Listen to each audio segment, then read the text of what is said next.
On Windows Phone 8.1, even the camera app has been refined.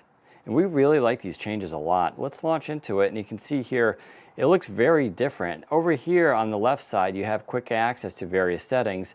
And on this side here, you have your camera, burst mode, and video.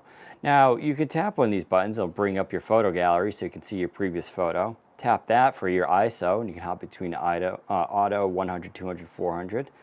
Over here, you have your familiar lenses. We don't have too many installed here just yet.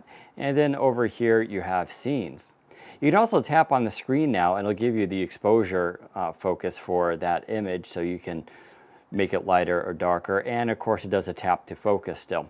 I can go into settings here, though, and change that so it will tap to take the photo. That's up to you. On this case, since the phone doesn't really have a shutter button, you probably will want to use that, although you could just tap the camera button to take the picture right there. Now, these buttons, if you don't like that stuff, is perfectly configurable. As you can see right here, those are those same buttons, and I can tap any one of them and go none, camera roll, resolution, lens picker, scenes, ISO, exposure value, or white balance. That's very useful because then you can configure this to exactly how you want. If you change ISO a lot, you want that near the top. And if you change the exposure value often, you can put that in there as well. So that is definitely really cool. Tapping to burst mode, it'll warn you that this is going to be lower resolution as you expect. That's how it's going to basically take a lot of photos quickly. And then you can tap to focus on what you want. And then you can just hold down the button. And you're going to see that number, it goes up. And you can kind of hold it indefinitely. It's going to go through and take a bunch of photos. Let's go back to it. It's going to go into that image. And now you can see it says burst. And all that looks very familiar. It is sort of borrowed from Nokia's technology that they've been using with their editor lately. And now you can go through the image here and pick various ones that you want.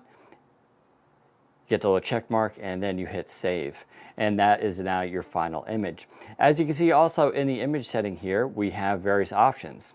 Let's go back to that, including you have your set as favorite, you have delete, you can edit or share directly or set as lock screen.